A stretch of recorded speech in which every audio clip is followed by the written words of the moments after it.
సత్తెనపల్లి పట్టణం రఘురాం నగర్ ప్రజా వేదిక నందు గుంటూరు ఆశీర్వాదం ఏకుల రాజశేఖర్, పురం సుందర్రావు, దారా ముసలయ్య, కోటమండి మస్తాన్రావు మరియు కమిటీ సభ్యులు ఏర్పాటు చేసిన మాలల నియోజకవర్గ స్థాయి ఆత్మీయ సమావేశంలో ముఖ్య అతిథిగా పాల్గొన్న కన్నా లక్ష్మీనారాయణ. మాలల ఆత్మీయ సమావేశంలో ముఖ్య అతిథులుగా పాల్గొన్న మాల మహానాడు జాతీయ అధ్యక్షులు గొల్ల అరుణ్ కుమార్, దళిత బహుజన ఫ్రంట్ జాతీయ ప్రధాన కార్యదర్శి మేళం భాగ్యరావు, కాపునాడు జాతీయ అధ్యక్షులు గాళ్ల సుబ్రహ్మణ్యం. ఈ కార్యక్రమంలో ముందుగా అంబేద్కర్ చిత్రపటానికి పూలమాలలు వేసి నివాళులర్పించారు. మాజీ మంత్రి వర్యులో సత్తెనపల్లి నియోజకవర్గం ఉమ్మడి అభ్యర్థి శ్రీ కన్నా లక్ష్మీనారాయణ మాట్లాడుతూ, గత 5 ఏళ్లుగా చూస్తున్నాం, జగన్ పాలనలో దళితులకు ఒరిగిందేమీ లేదన్నారు. నా ఎస్సీలు, నా ఎస్టీలు అని అందరినీ మోసం చేసిన ఘనత అది ఒక్క జగన్కే దక్కుతుందన్నారు. దళితులను హత్య చేసి డోర్ డెలివరీ చేసిన వాళ్ళకే ప్రాధాన్యత ఇస్తున్న పార్టీ ఏదైనా ఉంది అంటే అది వైఎస్ఆర్ కాంగ్రెస్ పార్టీ. జగన్ రెడ్డి పాలనలో దళిత బహుజనులకు తీరని ద్రోహం, సంక్షేమ పథకాలు పొందటం ప్రజల హక్కు, జగన్ వేసే భిక్ష కాదు. రేటు తగ్గించిన 2019 కన్నా అప్పుడు 400 ఉంటే 4,000 రూపాయలు. కొన్ని ఉప్పు, పప్పు, నూనె 2019లో కందిపప్పు ఎంత ఉంది కిలో? 60 రూపాయలు ఉంది, ఇవాళ 180 రూపాయలు. నూనె ఆ రోజు 80 రూపాయలు ఉంది, ఇవాళ 180 రూపాయలు.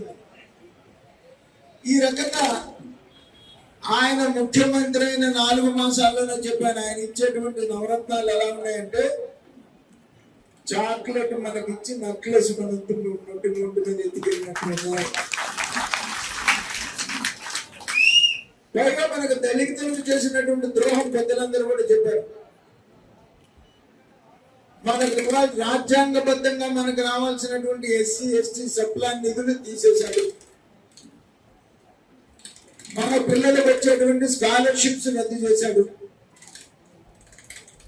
మనకు రావాల్సినటువంటి రాజ్యాంగబద్ధంగా కేంద్ర ప్రభుత్వం ఇస్తున్నటువంటి ఎస్సీ ఎస్టీ కార్పొరేషన్స్ ద్వారా 27 పథకాలు రద్దు చేశాడు.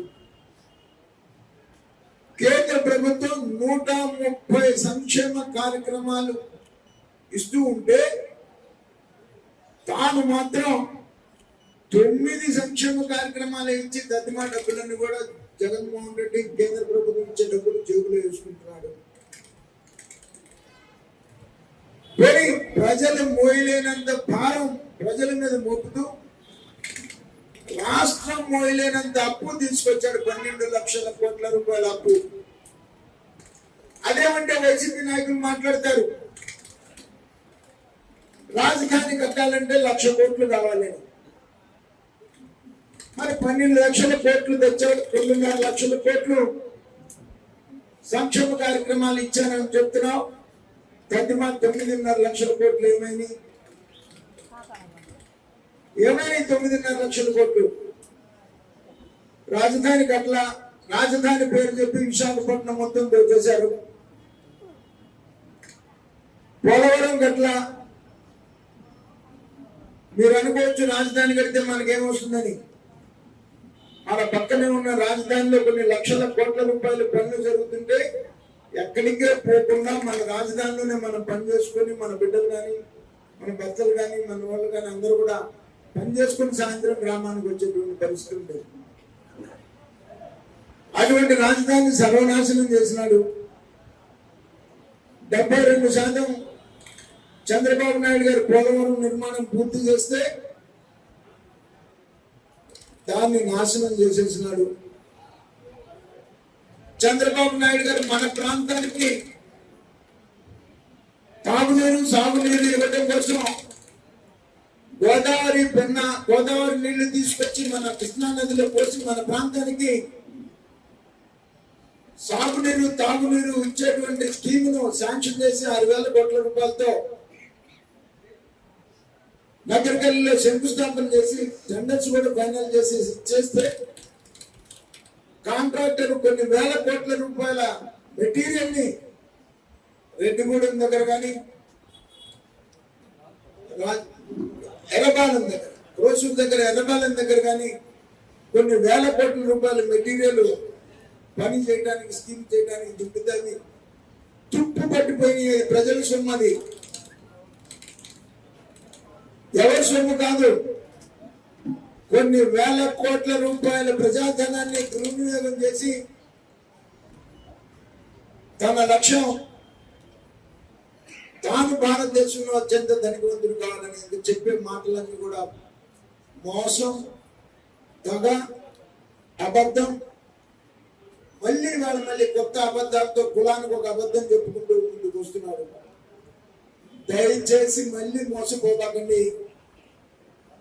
మళ్ళీ మోసపోతే ఈసారి వైసీపీ నాయకులు వచ్చి గ్రామాలు మాయ అని చెప్తారు.